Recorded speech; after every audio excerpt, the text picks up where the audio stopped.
Turkish threat talked up in Israel as Netanyahu focuses on new alliances. Relations between Israel and Turkey continue to deteriorate amid accusations and heightened geopolitical tensions. With the likelihood increasing of a United States attack on Iran, Israeli politicians are already turning their attention to another regional rival, Turkey. Former Israeli Prime Minister Naftali Bennett, who is expected to run and do well in the country's elections this year, was the latest prominent politician to declare Turkey a threat to Israel. Speaking at a conference last week, Bennett said that Israel must not turn a blind eye to Turkey, accusing it of being part of a regional axis similar to the Iranian one. A new Turkish threat is emerging, Bennett said. We must act in different ways, but simultaneously against the threat from Tehran and against the hostility from Ankara. Other Israeli politicians have said similar things in the past few months, with Turkey a strong critic of Israel's actions towards the Palestinians and its genocidal war on Gaza, and also getting closer to regional powers such as Saudi Arabia and Egypt. The tone indicates that while the Iranian government remains in power in Tehran, Israel is already looking for a new regional nemesis, with a network of like-minded states around it. On Sunday, Israeli Prime Minister Benjamin Netanyahu, while announcing the forthcoming visit of Indian Prime Minister Narendra Modi, declared his intention to forge a new hexagon of alliances that would outflank a so-called emerging radical Sunni Muslim axis, and cement Israel's regional influence. Included in that alliance would be countries like Greece and Cyprus, which have historically had antagonistic relations with Turkey. According to Alon Pinkas, a former Israeli ambassador, the timing of the apparent campaign against Turkey may not be strange, even if it is being made simultaneously with the push for war against Iran. Politicians like Naftali Bennett and Benjamin Netanyahu rely on the perpetual threat of war, Pinkas told Al Jazeera. If it wasn't Turkey, it would be Iraq. If it wasn't Iraq, it would be Hezbollah. If it wasn't Hezbollah, it would be the Muslim Brotherhood. It doesn't matter who. There just always needs to be a threat.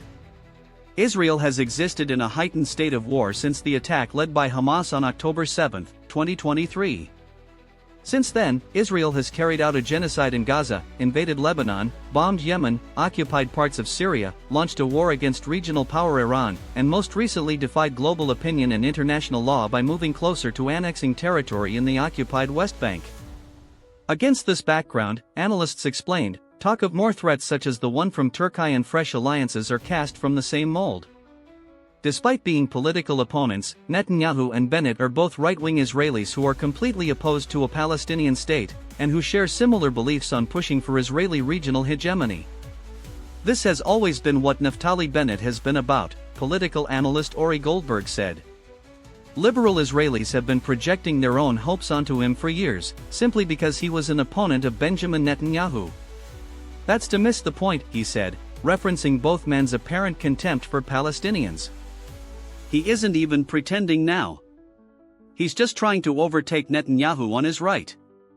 But a focus on Turkey as a threat is both complicated. The two countries have a decades-long relationship, and Turkey is a member of NATO while also an understandable objective for an Israeli right keen to ensure that a new bogeyman exists.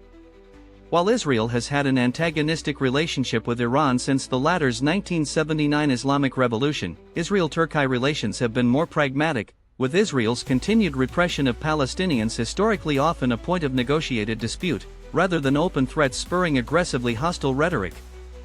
However, since coming to power in the early 2000s, Turkish President Recep Tayyip Erdogan has been increasingly critical of Israel.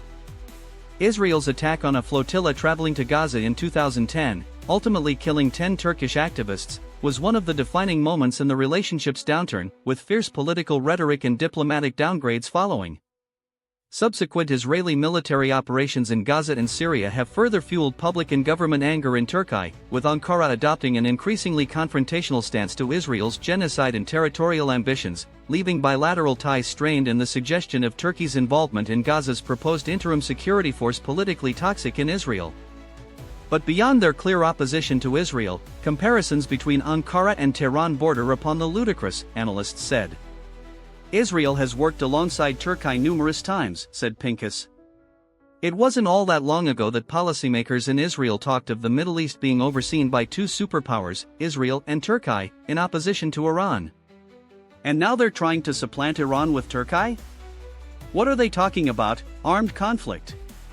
Turkey is a NATO power. Pinkas noted further points of difference. Has the leadership in Turkey ever denied Israel's right to exist, or threatened to wipe it from the map? He asked. While the alliance with the US is ultimately Israel's biggest protection, it has also sought to broaden its network. At the forefront of this, Netanyahu explained, would be T.